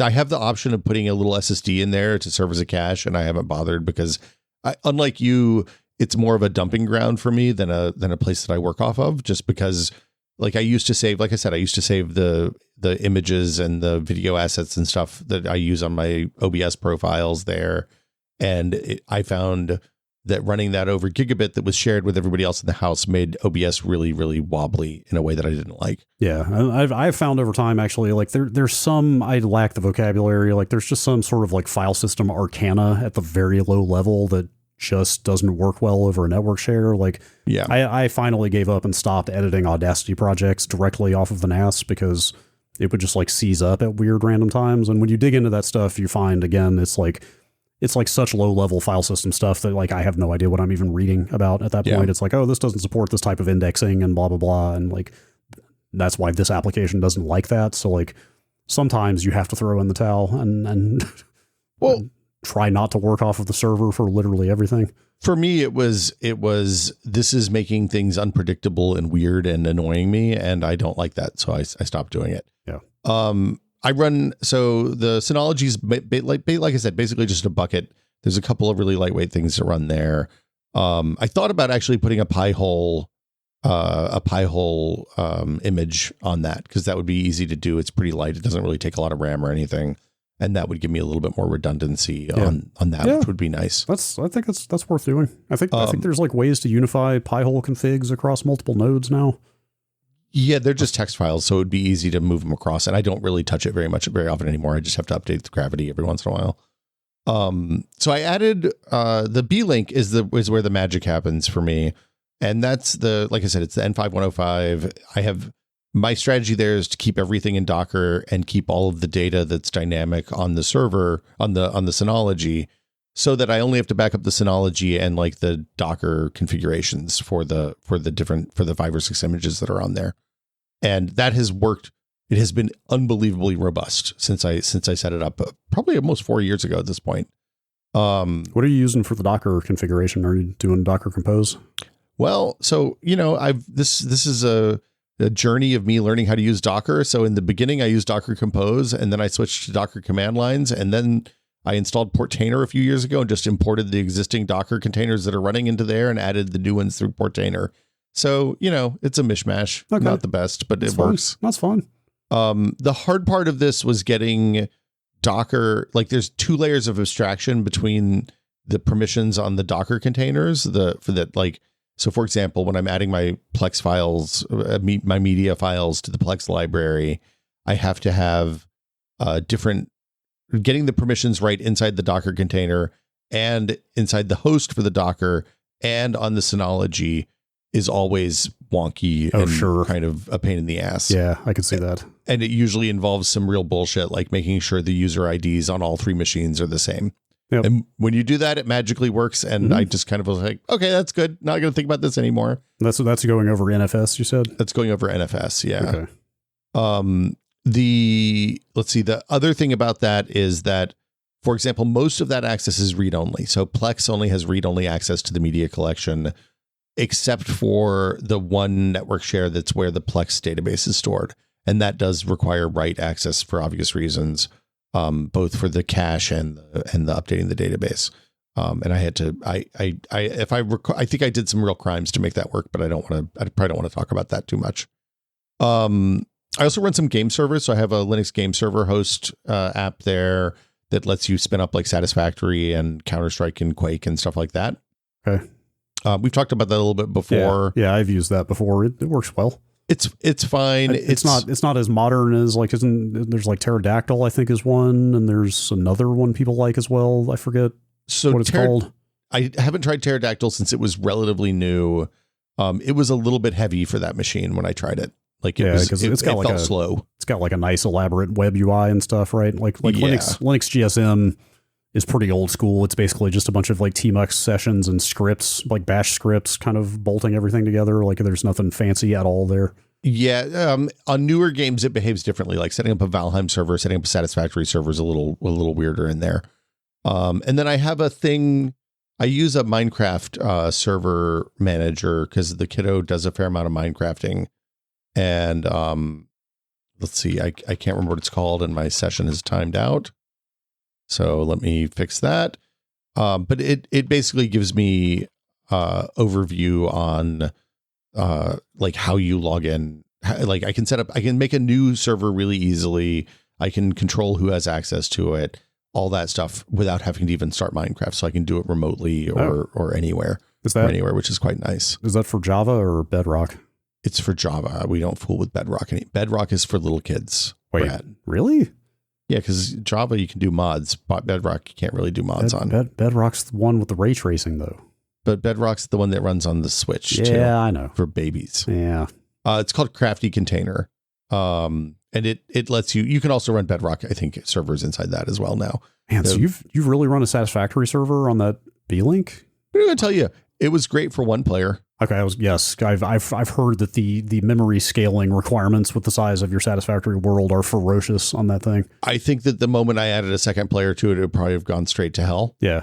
Unless you were like in exactly the same chunk of the world. Yeah. I think I read they recommend like 24 gig of RAM for like a pretty good size world. Yeah. Or something like that. I was just like, nope.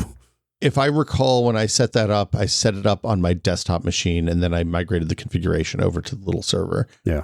And I didn't play it for super duper long. It was like I said, Valheim ran great. Yeah, Valheim was really good. I had like 12 people on. Wow. At different times. Man, that's not bad. Valheim I remember being pretty modest, like 2 to 4 gigabytes total or something like that. It was light. I gave it 8 gigs of RAM. I had like half the RAM on the little server and it was fine.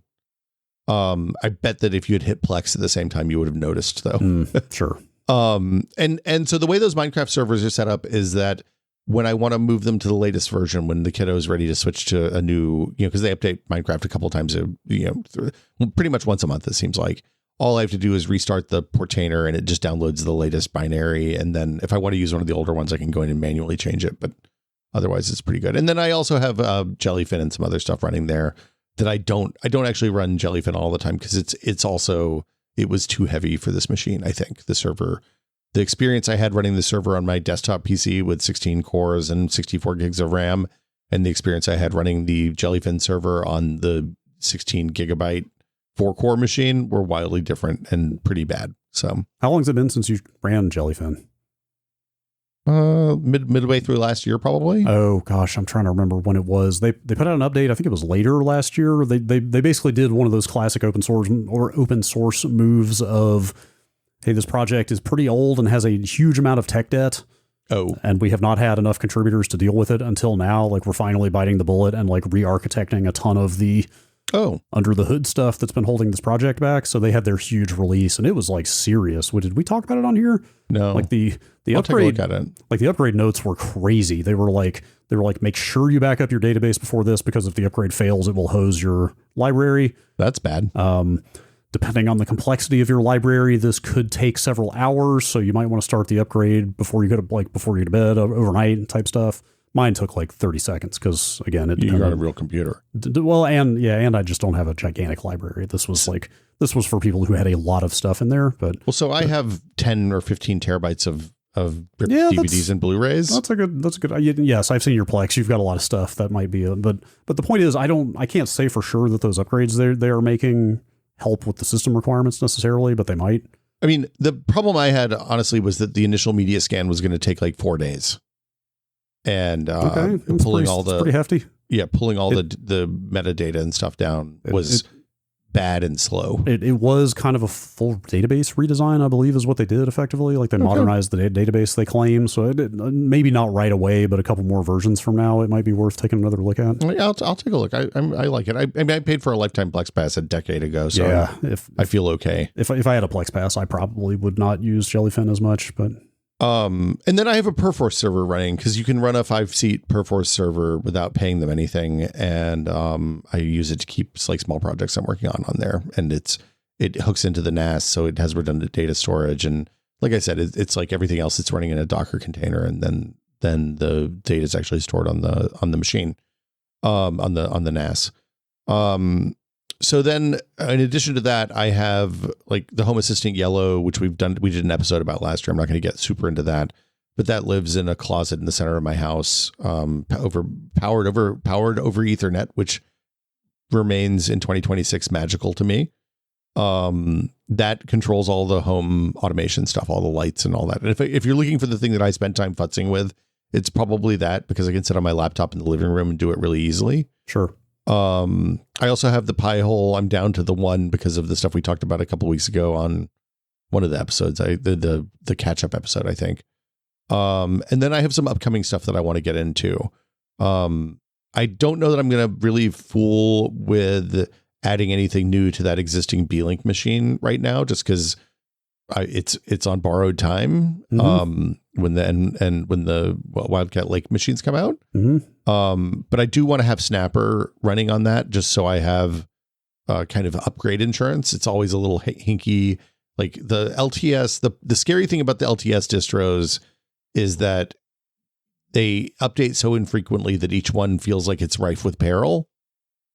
Like, I read the notes, I do what they say, but I feel like it's been long enough since the last time I did something. I set this machine up that if something breaks, it's going to be a real pain in the ass to reverse engineer. I actually hosed my Debian Bookworm install on that server to Trixie and ended up just doing a wiping and doing a fresh Trixie install. But I had a snapshot of, first of all, it wasn't the upgrade. It was their upgrade instructions that I fucked up. Like I ran one of their you should clean unused obsolete packages or something like that. And I ran their recommended arcane apt command. And it broke the machine's ability to boot. Yep, that'll somehow happen. Anyway, I was able to restore config from the snapshot pretty easily. But the point is, OS upgrades, distro upgrades are not without risk. Yeah, they're scary. The other thing is I want to add a reverse proxy so that because right now all of the subservices that run in Docker on that B-Link are on port 1539 or 1537 or 1548. Yep. Same IP. Yeah, and it's all the same IP, and it's fairly frustrating. Yeah, I get it. I know what you mean, but also, I can tell you right now that Jellyfin's web port is 8096 and OwnTones is 3689 because I once thought as you did. I tried to run Nginx as a reverse proxy for a little while to solve this exact problem. Yeah. And it went great, right? And it was awesome. You do it every day. It was so difficult to get things working right that I just gave up on it and went back to using port numbers for everything. So then maybe I need to post it with all the port numbers I stick on the side of my monitor. So that said, Nginx is the manual difficult way to do it. Oh, you did it the hard way? I'm shocked. Yes. Traffic is another one. You're familiar with Traffic, right? K, right? Yeah, TRAEFIK is another reverse proxy that people on the Discord really like. And I believe that one handles a lot of the specific proxy configuration much more seamlessly for you. Okay, I'll give that a try. Is the one, especially if you're using Docker. I want the one for babies. I want the one that a baby can do. So if you're running Traffic and Docker on the same machine, Traffic can actually just plug straight into your Docker configuration and kind of set up proxy stuff without you even having to do anything. Oh. But I haven't messed with that. I would be running it on a separate Raspberry Pi, so I don't know if that would have helped me or not. But point is that there are other, and Caddy is another one. If you're just writing down. Yeah, I'm just taking notes. 2 Ds or 1 D? 2 Ds, CADDY. Caddy and Traffic are both apparently quite a bit easier than Nginx to configure. It wasn't the reverse proxying that I had a problem with. That worked fine.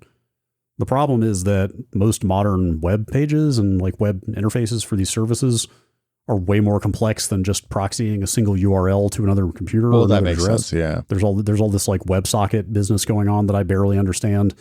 So every service is slightly different in the configuration you need to get it to pass everything through to I would get the page would load through the proxy just fine, but say top UI bar was missing, or so controls were not working or didn't show up. Or you'd be like, hey, there's a thing in my screenshots of this on the website that shows you how to do it that just doesn't exist on mine. It was just they basically proxied but were kind of unusable. It was a pain.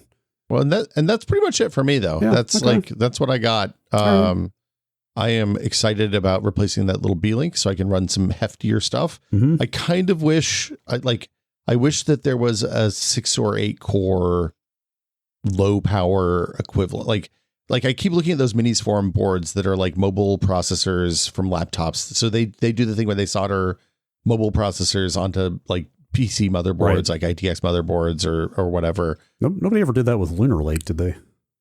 Lunar Lake is kind of hard to get. You can get those on Lunar Lake, but they're pretty expensive. Yeah, I mean, that platform's kind of moribund anyway, right? Yeah, and I think, honestly, where the 32 gigs is fine on my laptop, I think I dream of a world where RAM is inexpensive again. I can put more RAM than I need in a machine. So, yeah, I would, maybe Phantom Lake, though. Panther Lake, yes. The last leaks about Wildcat Lake I saw there's like a kind of a second gen refresh that is already showing up in my God. Whatever these CPU in the leakers. Yeah, whatever these like CPU testing databases are on the internet where like new SKUs of CPU just show up randomly. The point is there are CPUs or SKUs at that tier that have way more cores is the word. Oh. Like kind of exactly what you're talking about. Basically at the Wildcat Lake tier, but there's one with like, I forget what it was, like 6 P cores instead of 2 or something like that. They showed one with 2 P cores and 4 LPE cores that I think we talked about the other day at CES. The 2 and 4 is the sort of classic configuration that has been known for a while. Hang on, I'm actually clicking through right now. I can just tell you. Four P cores and 4 LPE cores, it looks like, is maybe what the refreshed design is looking like. Anyway. I'd take that. I would love to see them broaden that product line a little bit because these little mini PC type boxes are rad and do all kinds of cool stuff now. And they are like the Raspberry Pis are neat, and when you talk about like a Pi 5 or something, you're talking about actually a real capable computer. Yeah, but they are ARM, and then you have to deal with ARM packages, which like is doable, but not everything is compiled for ARM, and I don't want to have to compile everything that I run, especially when I'm running it on a Pi. I especially don't want to have to compile it on the Pi. So yeah, I mean, the bigger thing for me at this point is that the Pis just keep getting more expensive, and at the price range you're getting into now, like it's getting to the point where like one of these x86 boxes would just make more sense. I'm getting way more expandability and power for not all that much more money. Like I think I found that B-Link for like $125 on sale at some point. Yeah. And that's a pretty like that's Pi 5 territory. Like a fully kitted out Pi 5 is probably going to cost you more than that at this point. Yeah. So anyway, so that's it. I hope hopefully you all enjoyed the homelab kind of check-in where we're at.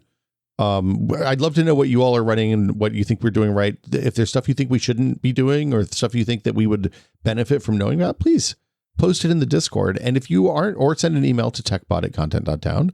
And if you aren't in the Discord, you can get there by subscribing to the Patreon. We're a listener-supported show, which means we're only here because of you, the listeners. Very true. So you can go to patreon.com/techpod, where for as little as $5 a month, that's like, I don't know about you, but at the Starbucks by my house now, that's less than 1 cup of coffee. Inflation has come to coffee in Pacifica. Hey, their prices are going up. Ours are not. Yeah, that's true. That's true. Yeah, you can get access to the Discord. You get access to the monthly Patreon exclusive episodes where we just kind of chat about what's going on and sometimes topics that are too small for the regular show. And the Discord is full of bright and clever people doing weird projects and fun projects and stuff like that. I just got a package that has been talked about for a project that has been talked about by multiple people in the Discord over the last couple of years. I'm not going to say what it is. I'm just going to leave it hanging. I really want to know. I know. Well, there's only one way to know. You have to go to patreon.com/techpod. Well, you don't have to, but everybody else does. We'll talk about it in an upcoming episode. But thanks everybody for supporting us. As always, thank you. A very special thank you to our executive producer tier patrons, including Jason Lee, Enwe Felicitas Rips, Andrew Slosky, Jordan Lippett, Bunny Zero, David Allen, James Kamek, and Pantheon, makers of the HS3 high-speed 3D printer. You know, I need a 3D printer for this upcoming project, so I might have to reach out to Pantheon, makers of the HS3 high-speed 3D printer, and see if they can print something for me. I think you might have an avenue for doing so. Yeah, if only I knew. Thanks, everybody, for supporting the show. We do really appreciate you, and hope you have a lovely, lovely week. We will be back next week with another edition of the Tech Pod. I'll see you then, Brad. And always, as always, please consider the environment before you print this podcast.